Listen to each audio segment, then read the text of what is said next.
can to give her a warm CNI welcome. Thank you so much.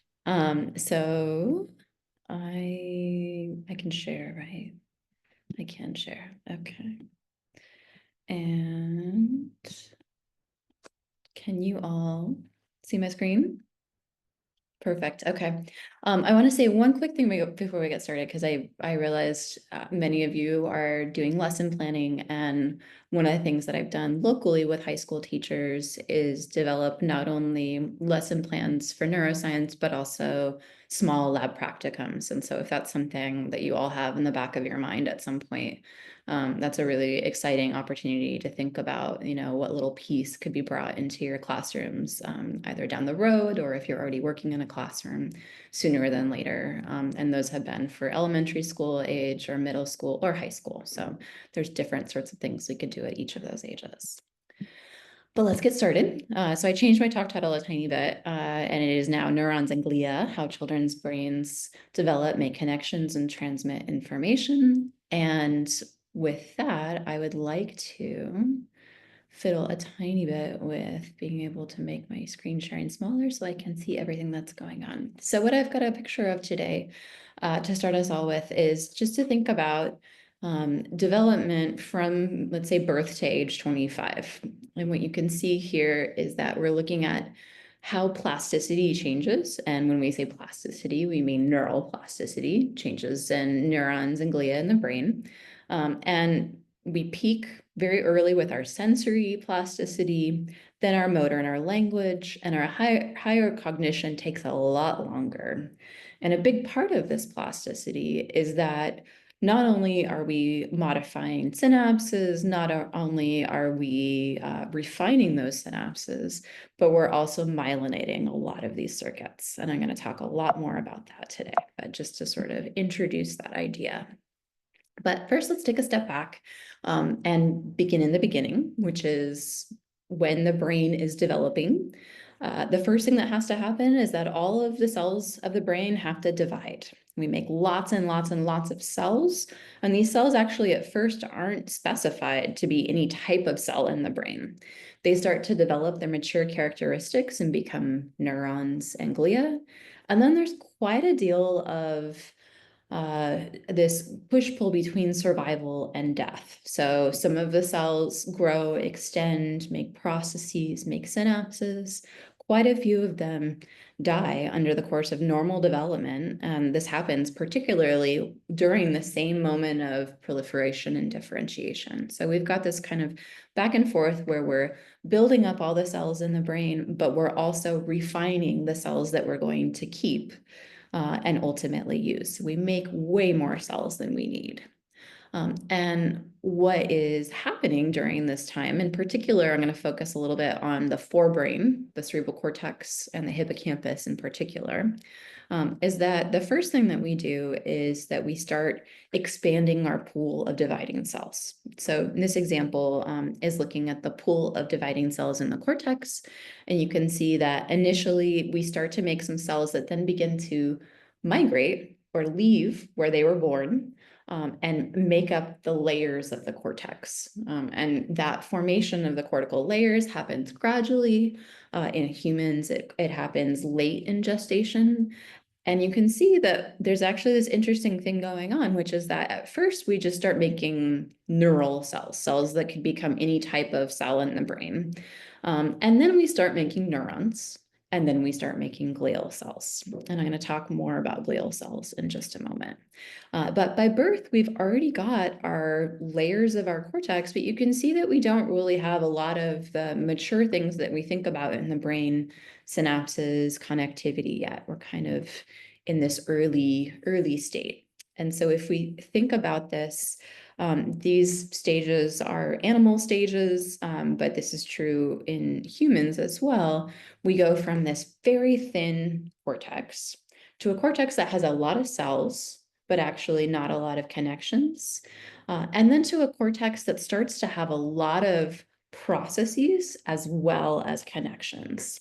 You can see that there's quite a bit of organization here that has to happen over development. Not only do we have to get to the right place at the right time, We have to make connections between the correct partners.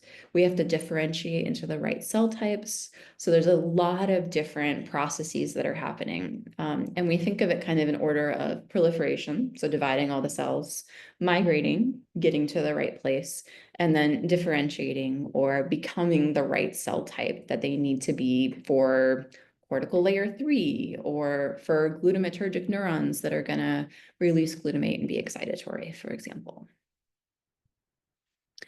And so if we look at this, so we talk first kind of about this initial proliferation, differentiation, and then we can think about the fact that once that is all kind of set up, once we've made all the cells that we need and they've migrated to their correct location, then these cells have to actually integrate into their correct location, into the correct cortical layer, for example.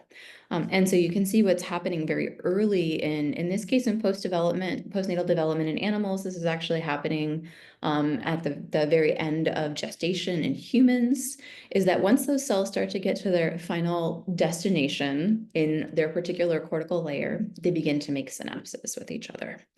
And this is just an example of one pyramidal neuron that's receiving a number of different inputs from many other types of neurons. And in this case, this is kind of illustrating this idea that we have excitatory neurons and inhibitory neurons, and that there is a number of inhibitory neurons that are helping regulate the information that is either coming into excitatory neurons or leaving excitatory neurons. But this pattern of connectivity has to be established early in development, and then ultimately is refined. So you all know the very basics of neural transmission, this idea that you've got a synapse. The synapse is the place where neurotransmitter is released, where we essentially take some electrical signal, the action potential, and convert it into a chemical signal, the release of neurotransmitter. And that is then a way of transmitting information to the postsynaptic cell, that being the cell that has receptors for the neurotransmitter of interest. And then that's causing some sort of effect in that downstream cell. Some other things to keep in mind is not only do we have this communication between what we call our presynaptic and postsynaptic neurons, but we can have a lot of developmental modulation of the synapse formation, which I'll talk about a little bit more in detail, as well as myelination. So the myelin sheath that's helping speed up the information processing, which Marlon mentioned earlier, as sort of speeding up the highways of the brain, which I really like that analogy. And I can see stuff going on in the chat, and I don't know if there's anything I should respond to. So if you all have questions and want to interrupt me, feel free to, but I probably won't catch it in the chat. So let's talk a little bit about synapse formation. This is really, so we think about, okay, we've got to make all these synapses, but in fact, it's even more complicated than that, because we don't just have a very easy mechanism for doing this. We have to take one cell, in this case, what we call a presynaptic neuron, and it's got to get close to another cell, our postsynaptic neuron. And then we have to do all sorts of things to essentially connect these two cells together. But as you can see here, it's not a true connection in the sense that, there's an immediate flow of proteins or that sort of thing in between one cell and another. Instead, you have this sort of zipper of adhesion between the presynaptic cell and the postsynaptic cell. And that's setting up the synapse, so creating the sort of binding or the glue in between the two cells to hold them loosely together so that all of the other things can be recruited into the synapse. On the presynaptic side, that's going to be synaptic vesicles, as well as a lot of proteins that support the release of those vesicles and the recycling of those vesicles. And then on the postsynaptic side, that's going to be a number of different types of neurotransmitter receptors, as well as a lot of supporting proteins that are going to help scaffold those receptors into the synapse. And so if we think about this as sort of happening over time, the first thing that's happening is that the two cells are contacting each other. Then these synaptic proteins are accumulated and assembled locally at the synapse. And then if the synapse gets stabilized, and that might be stabilized for hours or days or weeks or months or years, then we ultimately recruit all of these additional scaffolding proteins and support proteins, both pre and postsynaptic, to hold the synapse together for a longer period of time. So the number of synapses rapidly increases during development. And you can see what's going on here is that we're looking at the number of synapses per neuron. And we're also looking at the volume of the brain overall. And this is in cat, but it's true in humans too. And you can see that we rapidly increase the number of synapses. This is just shortly after birth, all the way up till sort of young adulthood. And in humans, this is happening, really peaking in the first couple of years of life. But you can see that something else that's interesting is happening here, which is that the space in between the neurons has expanded. And in fact, part of what's going on there is that as the number of synapses increases, the number of connections increase and the amount of myelin increases. And that's partially filling up all of that space in between the cells. So as our brain volume increases, so does the number of synapses, so does the amount of myelin. And then you can see something kind of interesting here, which is that the volume kind of flatlines, right? The size of our brains doesn't really change, but you can see there's a little dip in the number of synapses.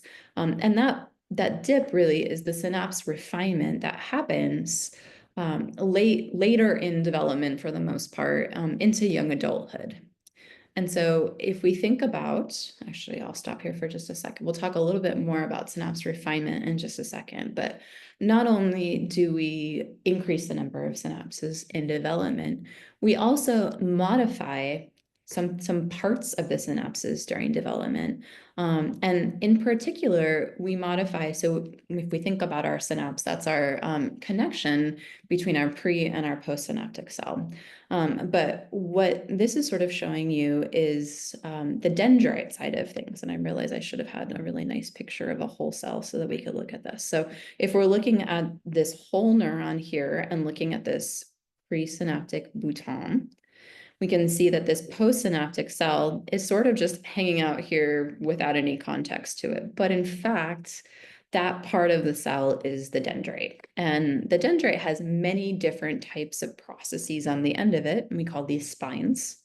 And not only is it important to do all of the things I just mentioned in terms of proliferation and migration and maturation, but we also need to develop all of the synaptic machinery, in this case, along the spines of the growing neurons. And you can see there's many different types of spines here.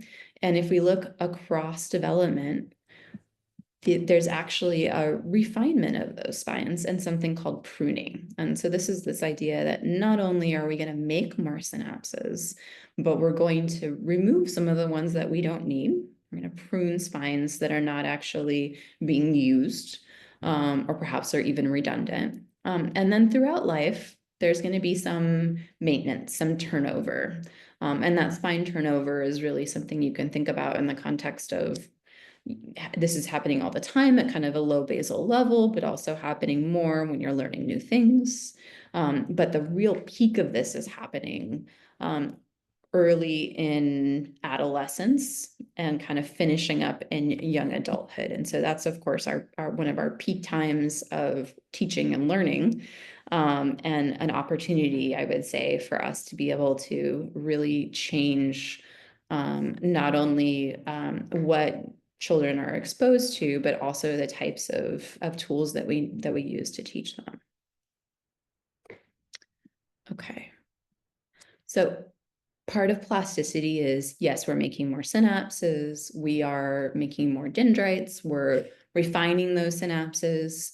And you can see the more possible synapses that we have, the more possibilities for connectivity. So this is from humans. So on the left here is a newborn. We've got our cells, but we don't have a lot of processes. At 3 months, we have a lot more processes. And these are essentially burgeoning connections between neurons. And then over here in the 2-year-old, we can see we've made so many more connections. And it might be a little bit hard to see here, but each one of these little sort of hatch marks on these neurons are in fact marking dendritic spines. And this is in cortex, but it's true throughout the brain. So I said that we have this sort of peak of synapse formation, and then we have a long period of synapse elimination. So if you look over here in the top left, we're looking in human cortex and seeing that across the cortex, we have this peak that's really just in the first 2 years of life, maybe all the way to age 3 or 4, and then a slow decline in the number of synapses until we kind of maintain a stable state that is, let's say, from 25-ish onward. And that's different in different brain regions. So if we look in these different parts of sensory cortex, of course, we have a really fast peak happening in our auditory and visual cortex.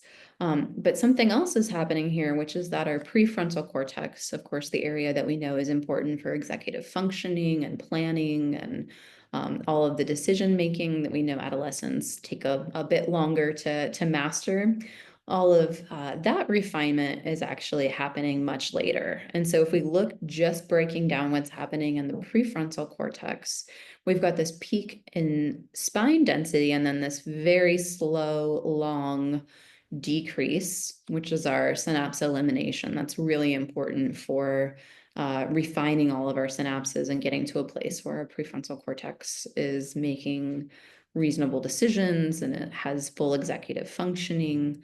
And of course, defects in this spine elimination can actually lead to psychiatric disorders. And that's one of the reasons why we see the onset of bipolar disorder and schizophrenia happening in late adolescence and young adulthood as the synapse elimination is happening. Okay, so I kept talking about plasticity, but I never really quite named it. And what I mean by this are two different things. One is neural plasticity, which is actually changing the structure and function organization of the neurons. And this is, as a result of experience, activity, all of the things that are happening in our lives. And then synaptic plasticity really refers to strengthening and weakening synapses specifically, again, in response to changes in activity levels. But in this case, really thinking just at the level of the synapses, not at the cells. And we know that synaptic plasticity leads to changes in what we call synaptic strength. And so this is the sort of classic Hebbian model of plasticity. You've got one target neuron, it's receiving 2 synapses, and one of those cells, cell A, is rapidly firing, and when it's rapidly firing, it excites cell B. But this other cell, cell C, doesn't rapidly fire and doesn't drive activity in cell B. And so what ends up happening is that the cell that's active, cell A, and driving activity in cell B, that synapse is strengthened and is maintained. And in fact, we see even more synapses forming between cell A and cell B. The cell that's not firing and driving activity in cell B, that synapse is eliminated. So active synapses are strengthened, inactive synapses are weakened. And this is the essence of plasticity. As we promote activation, we make more synapses. As particular synapses are either silenced or just inactive, we eliminate those synapses. And we're doing this constantly. It's not that one is bad or good. Both are necessary in order to refine all of the things that we're storing in our brains, especially early in life. Importantly, this isn't something that's just happening as a result of all of our external experiences. This is very much supported within the brain, using a combination of trophic factors, which are either produced by the cells that are ultimately going to be synapsed upon, or often in the sort of pathway where these cells are going. So there's a lot of really important growth factors which are supporting this synapse formation along with the neuronal activity. And that's promoting survival of the neurons, it's promoting synapse formation, and it's promoting connectivity. And so, of course, that promotes, for example, particular connections between the thalamus and the cortex that need to travel long distances in order for the synaptic partners to reach each other through lots of other parts of the brain that they shouldn't make synapses on. So this is a way of guiding synapse formation and axon outgrowth so that we get the correct synapse formation and connectivity between different regions. So if we take a step back and kind of think about this holistically, we can see the first thing that's happening, of course, is this proliferation, neurogenesis, and this is neurogenesis and gliogenesis, making the glial cells as well. Those cells migrate to their correct location, they differentiate, and then you can see that two different things are happening mostly at the same time, which is that synapses are forming and we begin to myelinate our axons of our neurons that are active. And you can see this is a super condensed timeline. So here's gestation in humans. And then after birth, we've got this condensed timeline from birth to 18 years, where we still have synaptogenesis and myelination, and simultaneously we have pruning. And we really see pruning sort of flatten off in young adulthood. So I kept hinting at myelination, but I haven't really talked more about how that's happening. What's going on is, of course, that we have these axons. This is an example from the peripheral nervous system. It's true in the central nervous system as well. And these axons here in yellow are surrounded by a glial cell. That glial cell is what is providing this myelin sheath. So it's actually the cytoplasm of the glial cell that is wrapping around the axon and is providing the saltatory conduction that we all know is so important for speeding up connections in different parts of the brain, along long axons, but sometimes along short axons as well. And this isn't just important for speeding up information, it's also important for timing. And so you can think about, okay, if I change how much myelin I have along a particular axon, I can actually change the timing of information flow from one neuron to another. And sometimes faster might not be better. Sometimes I might want a particular piece of information to arrive at a certain time, either before or after another piece of information in order for it to be salient, for example. But if we think about this across development, you can see again, we've got this nice peak and then kind of a fall off in aging. And this is peaking again in late adolescence. And you can see there's kind of a peak early in childhood. That's when we're learning to walk. And then there's kind of a slow, steady increase throughout childhood. And then this really sustained peak in adolescence. And we don't have to worry too much about these different phases, just to say that there are many cycles of myelination that are happening, all of which are part of normal development and plasticity in the brain. So what drives myelination? We know that there are a lot of cues that are at the level of cells driving myelination. So some really important genetic transcription factor cascades that turn on genes that are important for myelination. But we also know that, just like I mentioned before, we have trophic factors and we have active neurons that are supporting myelination. So what we see is, in fact, that active neurons receive more myelination than inactive neurons. And what might be happening, in fact, is that there is cues that are, in fact, we know this is true, cues from the neurons that are being sent to the oligodendrocytes to myelinate particular parts of the axon. When this goes wrong, when there's injury, when there is some sort of damage, this could be due to an actual physical injury or due to immune activation. This leads to axon damage. And then, fortunately, we have a good deal of ability for oligodendrocytes to come back in and actually remyelinate.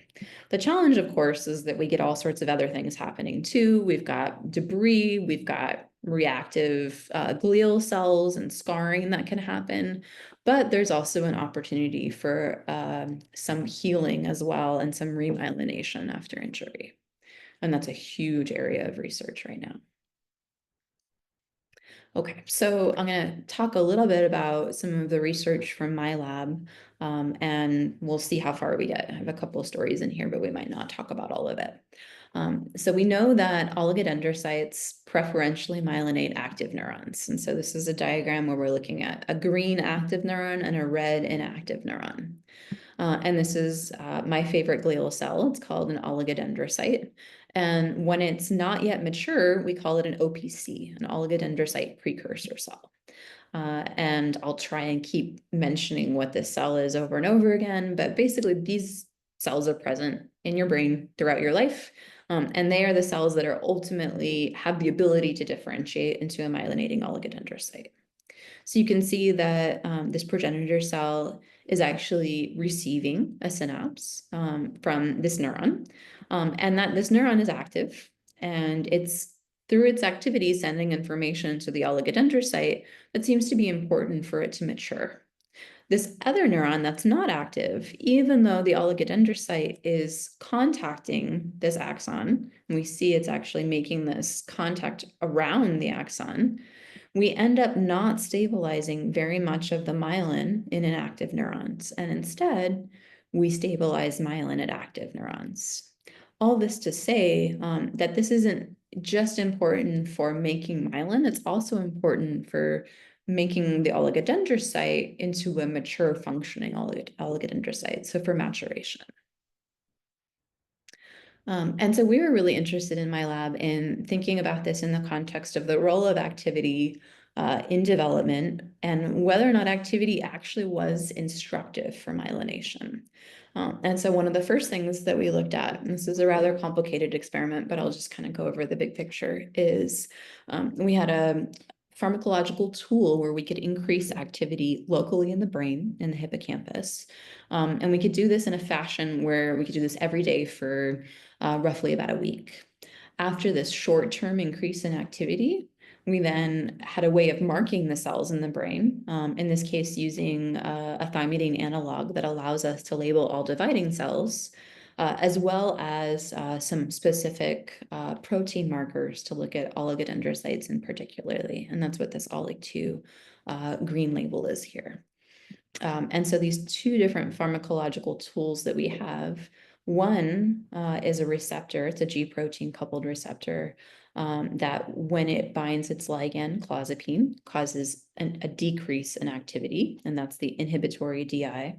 And the other, also a G protein coupled receptor, when it's activated by its ligand clozapine, it increases neural activity. And unfortunately, instead of that being an E, it's a Q for the particular G protein. So when we increase activity, we see a number of additional oligodendrocytes, progenitor cells. So we're dividing, proliferating, making more of these cells. When we decrease activity, we actually, in this particular brain region, only also see some changes in more proliferation. In other brain regions like the cortex, we only see this happening when we increase activity. But this was telling us that there was this sort of crosstalk between the neurons and the oligodendrocytes in adolescent development that might be important for telling the oligodendrocytes not only to proliferate, but to mature, differentiate, and make more myelin.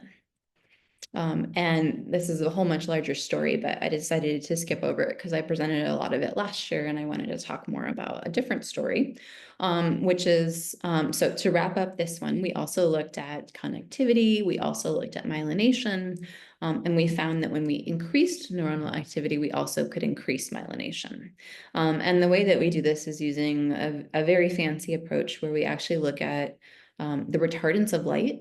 So myelin is a lipid, and so it does not allow light to pass through it. And so when we see more retardance or more light not passing through, we see it's essentially a readout of more myelin. And so what we're looking at down here is that we're seeing that When we increase neuronal activity, that's this pharmacological GQ manipulation, we have more retardants or less light passing through. And this is a readout of how much myelin we have in the tissue.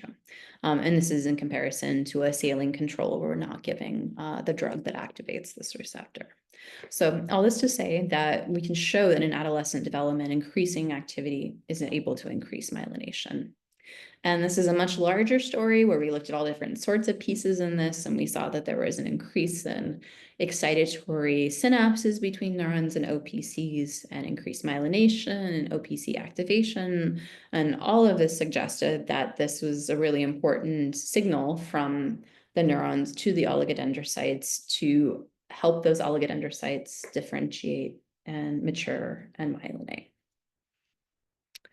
But then we become more recently interested in what happens when there's pathological activity. So in this case, when there's a seizure. We all know in kiddos, all sorts of things can cause seizures, high fevers, even unfortunately really high temperatures like we've been having here, injury after a baseball game, you name it. And so seizures are surprisingly common in kiddos. And so we wanted to know what is the consequence of this on glial development and connectivity. And so we looked at all the same sorts of measurements that we had done in regular adolescent development. And we knew from the literature that there is evidence that, of course, seizures cause all sorts of problems. They lead to cell death, chronic seizures especially, and they can cause not only cell death, but disruption in the neuronal circuitry of the brain. And this is due to a lot of different reasons, in particular, the fact that we have this sort of glutamate excitotoxicity that leads to reactive oxidant species and release of all sorts of bad stuff out of mitochondria that can cause cell damage and cell death. And so in our model, we're using something called kynic acid, which is a ligand that binds to our excitatory neurotransmitter receptors in our brain and allows or essentially causes these neurons to become overactive. And so the first thing we did is actually to see, was this only something that affected neurons or was it something that affected glial cells as well? And so what you're looking at over here is an image of all these different parts of the forebrain that we know are heavily myelinated during adolescence. The cortex, the corpus callosum, that's the white matter that connects the two cortical lobes together, and the hippocampus, important for learning and memory. And what is over here on the left are quantifications looking at what cells are activated during our immediately post-seizure. So 2 hours after seizure, and this is in a mouse model, we see a large increase in activity throughout the cortex and the hippocampus. And this seems to be specific to activating the neurons. The glial cells actually are not directly activated by the seizure activity. And so what that means necessarily is if we see any effects in the oligodendrocytes, it is probably an effect not of the seizure directly affecting the oligodendrocytes, but of the oligodendrocytes being affected as a consequence of what's happening to the neurons. So the next thing we looked at is, okay, so we know that the seizure is causing activation of the neurons. Is this affecting the oligodendrocytes that we know in normal adolescent development have response, become proliferate, differentiate, and mature in response to activity? And what we find is that, yes, when seizures occur, we see in the cortex and in the hippocampus, but not in the white matter, the corpus callosum, that there's a large increase in the number of oligodendrocyte progenitor cells, so proliferation, and that at least in the cortex, there's even more oligodendrocytes. Whereas in the other brain region, it seems that at least initially after the seizure, we make more oligodendrocyte precursor cells, but we may not actually yet, in the moment that we're looking at, make more oligodendrocytes. And maybe then we need to look later for that. But there's a clear change in the maturation and proliferation of oligodendrocytes as a result of the seizure in the forebrain. And I should say that the way we're looking at this is by using a number of different markers to be able to differentiate. And in the interest of time, I'm not going to walk you through all of them, to be able to differentiate between the proliferating oligodendrocytes, the immature oligodendrocytes, and the mature oligodendrocytes. And there are pages of this that are probably uninteresting to you all, but very interesting to scientific reviewers. And so we've done many, many experiments to sort of characterize these changes. But the important takeaway is that really we see in hippocampus and in cortex that seizure causes an activation of the pool of oligodendrocyte cells that are ultimately available to potentially remyelinate after injury, for example. And what's important to note here is that while neurons in the human brain don't proliferate after birth, except for very small exceptions in a subregion of the hippocampus, glial cells continue to proliferate throughout our lifetime. And that's because we constantly need to make more myelin and to myelinate new neurons. Whereas for the most part, the neurons that we're born with, though that's our population of neurons, and we don't make any more of them. So these glial cells have a slightly different sort of developmental profile than neurons. We would not expect to see something like this in neurons because we know that these cells are not going to be able to divide and differentiate and mature after birth. So what I showed you, and this is maybe just an easier cartoon schematic, is that essentially we don't see a change in the white matter, but we do see a change in the gray matter of the forebrain. And I didn't show you all of these different markers, but we see this not only in the pool of precursor cells, so in the cells that are dividing, but also in the number of cells that are beginning to become immature oligodendrocytes, so that will ultimately become myelinating oligodendrocytes. And so this suggests then that this might be sort of a rescue or a compensatory mechanism after the seizure. And in fact, when we look at myelin after the seizure at the same moment in time, we see that there is myelin damage, even in this short-term experiment where we're inducing seizure early in adolescence, and then looking at, in this case, the density of myelin in the cortex and the corpus callosum and the hippocampus.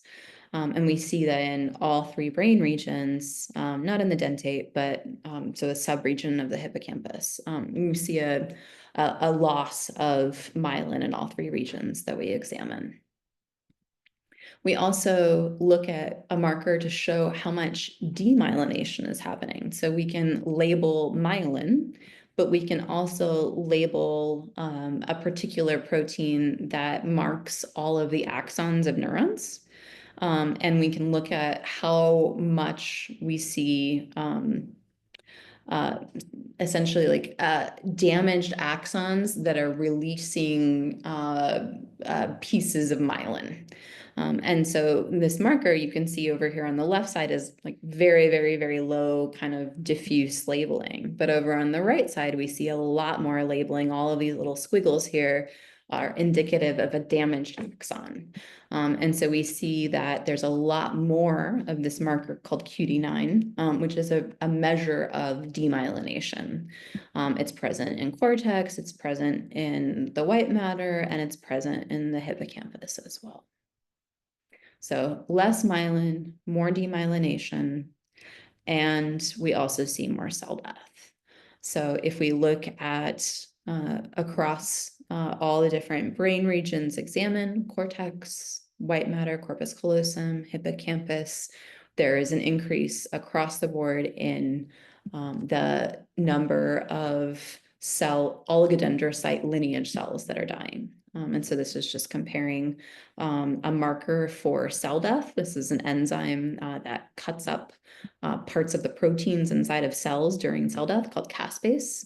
And so when we look at a marker for our oligodendrocytes and this marker for cell death, we see an increase in the number of dying cells everywhere that we look. So in summary, we see that pathological seizure activity results in an increase in OPC, or oligodendrocyte lineage proliferation in immature cells. It causes more oligodendrocyte cell death. I didn't show you that it also changes neuron to OPC connectivity, and it also leads to less myelin and more of what we call these demyelinating plaques, those little areas where we see breaks in the axons. And then in the interest, should I stop now, or should I tell one more tiny story? I'm fine to do either one. I can't resist a tiny story. Okay, all right. So then this last piece, and this is really more of a teaser because we haven't finished this because we were working on the seizure story, is really just to tell you, and I think what's exciting about this always is that this is thinking about synapses that form. We always think of neuron to neuron synapses, and in a neuron to neuron synapse, we have a bunch of, I mentioned this earlier, proteins that are important for tethering the two sides of the synapses together. I just called them glue, but in fact, they're specific proteins that tether the presynaptic side and the postsynaptic side to each other. And they're important for doing that because they are not only doing that in different types of synapses. So this would be a glutamatergic excitatory synapse and a GABAergic inhibitory synapse, but they're also important for scaffolding or clustering the neurotransmitter receptors that are ultimately needed for this information to flow from one neuron to another. And this work is seminal and recent, and the work of multiple Nobel Prizes in the last several years, just figuring out that these synaptic adhesion proteins are so important for synapse formation. But so we wanted to know, since they're expressed in oligodendrocytes, but oligodendrocytes don't make synapses, is perhaps that mechanism by which the neurons are communicating with the oligodendrocytes to say, hey, I'm active, myelinate me. And so what we did, first, just to tell you that it's not surprising that there would be these adhesion proteins, because in the oligodendrocytes, we know that they express all of the different parts of neurotransmitter receptors that are found in regular synapses. And in fact, when we remove these, when we do loss of function experiments, we see all sorts of defects in oligodendrocyte proliferation and differentiation and migration, survival, myelination, you name it. So we know that this crosstalk between the neurons and the oligodendrocytes is very important for oligodendrocyte development and function. But what hasn't been examined before are these synaptic adhesion proteins. And the work of Tom Sudoff, which got him the Nobel, showed that these synaptic adhesion proteins are in fact necessary for synapses. That when you take them away, not only do you critically disrupt synaptic function, but you have all sorts of large-scale defects in the nervous system. And if you add these into cells that don't actually normally make synapses, you can induce synapses to form. So this is essentially a set of proteins that are both necessary and sufficient for synapse formation. So they're super critical for making synapses. And they're not, they're the glue between the synapses. They're not actually the neurotransmitter. They're not the receptor. They're instead this tethering or scaffolding protein. And they have another partner called neurexin. So the neuraligands are expressed postsynaptically and the neurexins are expressed presynaptically. And so they're the two tethering proteins. And so since we know that they're expressed in oligodendrocytes as well as neurons, we wanted to know, are they perhaps important for neuron to OPC communication? And so we've been looking in a series of experiments where we're removing these adhesion proteins and then looking at what is the function on all of the sort of oligodendrocyte maturation and myelination that I've been talking about.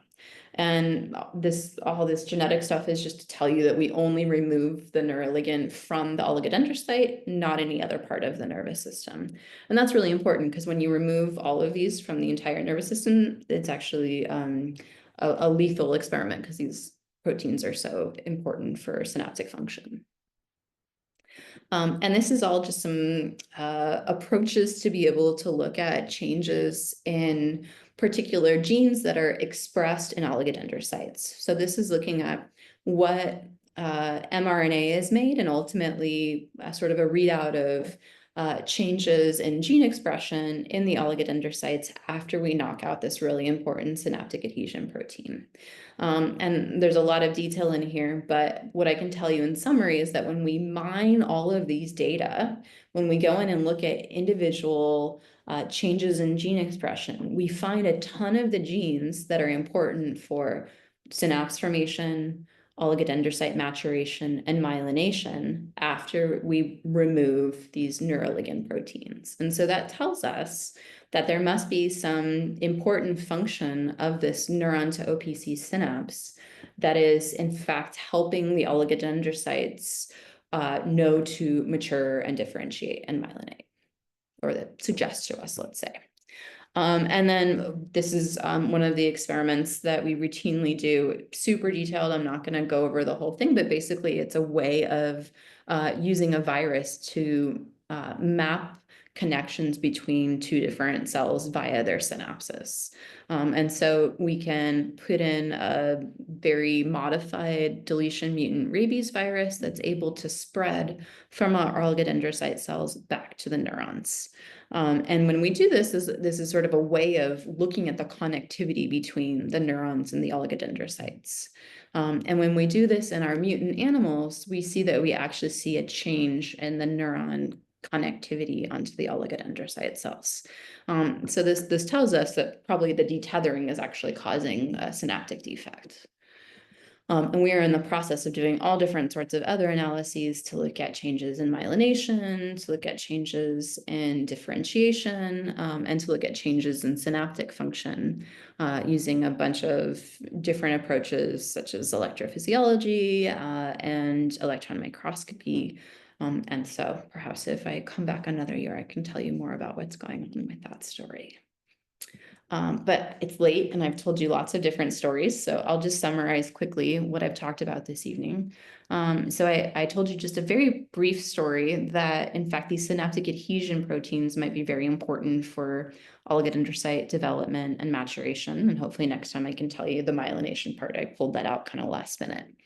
And I've told you a little bit about how these glial cells are important in normal development, and then how this pathological activity that can happen during seizure in adolescents in particular can cause defects in oligodendrocytes that mature and survive, their maturation and survival and myelination. And then finally, I just want to connect this back to the first part of the story, which is, okay, great. So all these changes, like why do we care about this in humans? And one of the reasons is the sort of story I told you about in the beginning about plasticity and normal development. And then the other piece of it is, of course, that not only do we have demyelinating diseases like multiple sclerosis, and we have all sorts of injury that can happen that can result in degeneration, but we have a number of either cancers or neuroimmune disorders that cause defects in myelination. And so understanding this both developmental myelination and plasticity during myelination can help us develop new therapies to treat a host of different diseases and disorders. So in conclusion, I told you quite a bit about plasticity and development, something about myelination, but I kind of want to bring this back to our kiddos.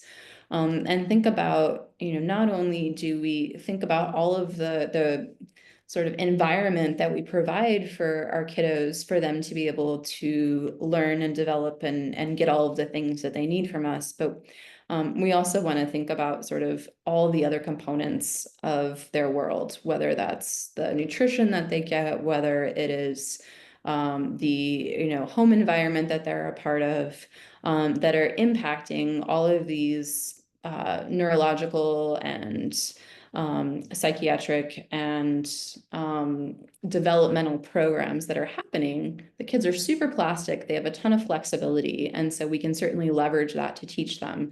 And I think it's also important just to think about all of the different things that are happening to them simultaneously as we're trying to teach them all of these amazing things that we want them to take away with them. Right. And that's my lab, and I can see a bunch of stuff going on in the chats, and I don't know what I should do with that. First, we're just going to celebrate you. Thank you so much, Laura, for an awesome lecture. I think, we learned about the processes of our brain and early and late in our development. We move beyond just talking about neurons to the helpers of neurons and how information is actually passed inside of the brain. And then you had a great relevant discussion of like a national health issue that's directly affecting young people, and you did it translationally. And by translation, I mean taking findings from a non-human animal, but using it in a way that we can actually understand or think about what's happening in the brains of our young people. And then you did what we love, which was ended on plasticity, and how scientists are thinking about ways that this type of information can help people. And I think our challenge now is to think about for educators and for community leaders, how also do we think we can use this information to help our young folks? I'll turn it over to Sky, one of our top 2 scholars. I know he had a couple burning questions or a couple ideas he wanted to share. Sky, you want to hit it?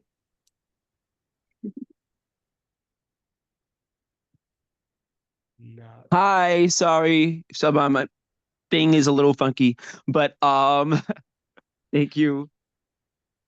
But the biggest thing that I took from this, we have this thing part of our curriculum called Second Steps, and it talks a lot about like brain functionality, and I've been using it now more so for like our kids who just need another set of ideas to sort of adhere to or to like to be influenced by. And like the first like few lessons there talked a lot about like just how brain functionality and like plasticity happens like within our lives. And like thank you so much, you sort of like made it like relevant for me now. Like really relevant for me.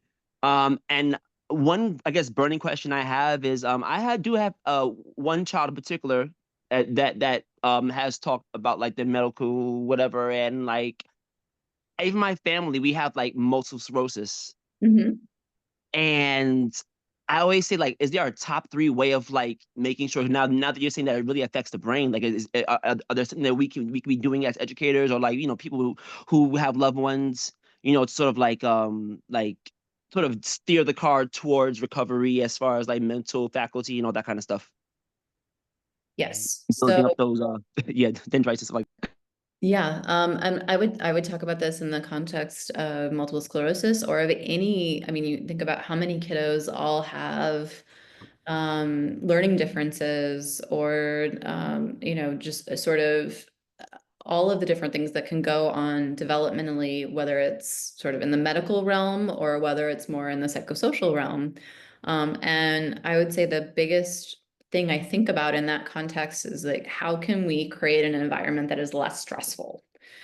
Because I kind of hinted at this, but the activation of inflammation in the brain is just such a risk factor for additional damage. It is so much easier to let those cells make more myelin and do things if they don't also have a lot of other stuff on top of them.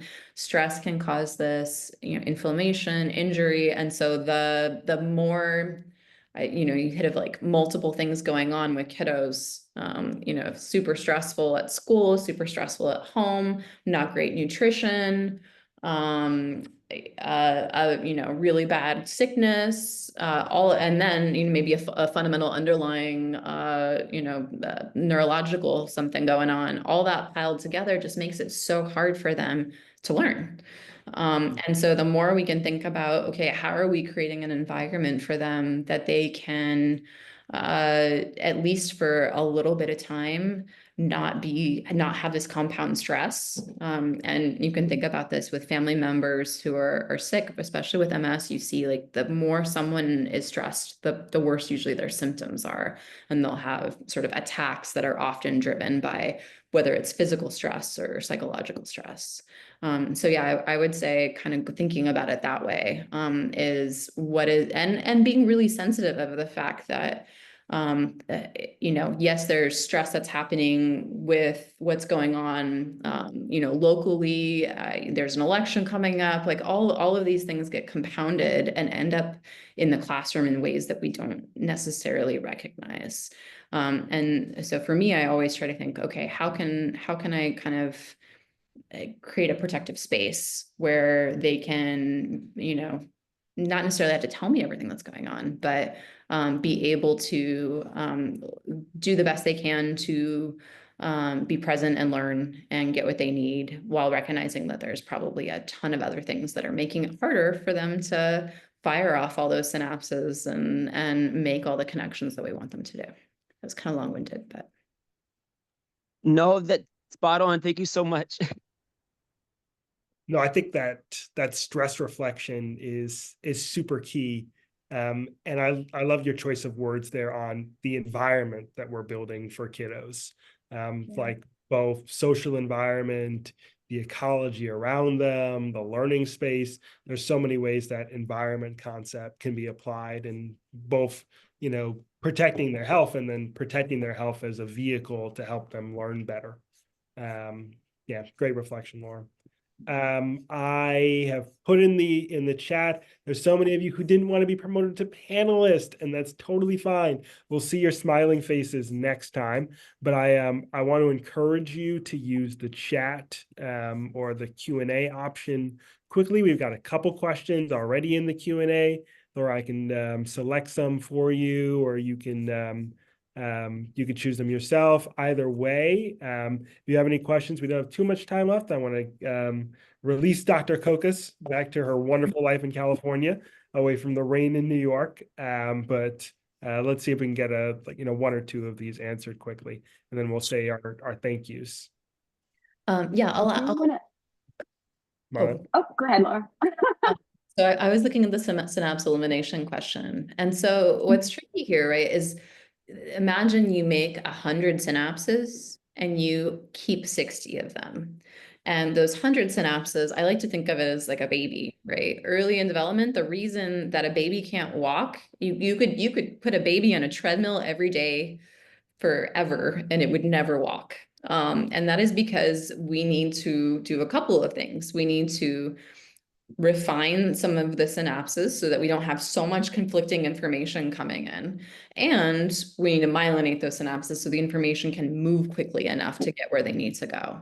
And in the context of thinking of kiddos with learning differences, right, one of the major things with ASD and ADHD is that they've got a lot of information coming in and they're having a really hard time parsing it.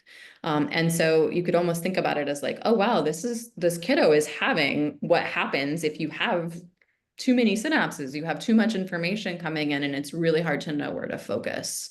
And I think that's really helpful to think about of, okay, how can we create environments where they either can focus, or we are okay with the fact that what they are doing is going to be a little bit different, because what we're asking them to do may not be something that is not just feasible, but worthwhile for them. And then this decreased adhesion between the two synapses. Yeah, absolutely. So if you detether the synapses, you actually not only will, you usually don't have like a half tethered synapse. What ends up happening is they just get pulled apart. And so that's lost.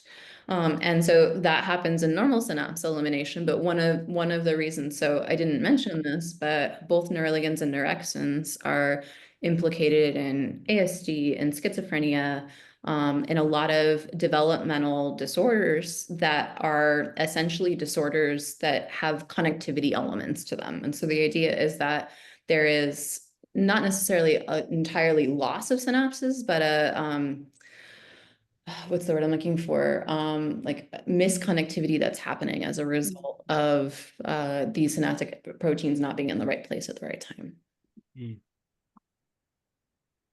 That's great. I have like one thing, and I just want to do it actually for the kids. I feel like, so in working with children in a clinical context, I have found it sometimes really useful to talk about the brain because they feel really grown up. I tell them something in the brain. Although I'm still like characterizing it, it's like, oh, it's your amygdala. It might as well be a monster, whatever. But I think, we have like a good way of talking about neurons and characterizing neurons with kids. I feel like I don't have as good of a sense of how do we talk about glial cells and how do we use sort of the work of things like oligodendrocytes to like motivate them. Because sometimes I feel like I've motivated kids who is like synaptic connections really is like, well, when you learn, you increase whatever you can, and the lovely multicolored plaques help too. It's like, this is you when you're not learning versus this is you when you are, and they're like, I want more colors, more red. But how do we talk about like the role of glial cells, or what is a way that we like personify them, or like how might we creatively think about talking to kids about these really important cells that don't get as much play? Yeah, I mean, so one thing to think about is that what they're doing is they're sort of hugging your neurons. And so I like that. for littler kiddos, right? Is that Yeah. you want a lot of hugs, and so you want a lot of glial cells to hug your neurons, and that helps the neurons want to work more and do more things and talk to other neurons more. And then the other thing to think about are the glial cells that are important for immune activation. And those ones I think of more as, the same way that we would talk to them about other types of immune cells, the fact that there are cells in the brain that are important for making sure that we stay healthy. And part of staying healthy is eating up all the bad stuff, but part of staying healthy in the brain is also kind of helping fine tune things. And so that might be, adding some more scaffolding here and taking away some stuff over here and building a better brain house, if you will. I like that. That was great. That was great. Thank Like you. she's the expert. Excellent.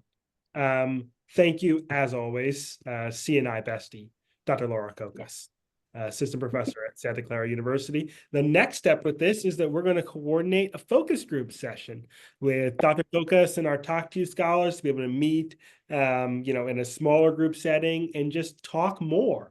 Talk more about science, about the connections, the implications, and how everybody can see and use this work to make an impact for young folks.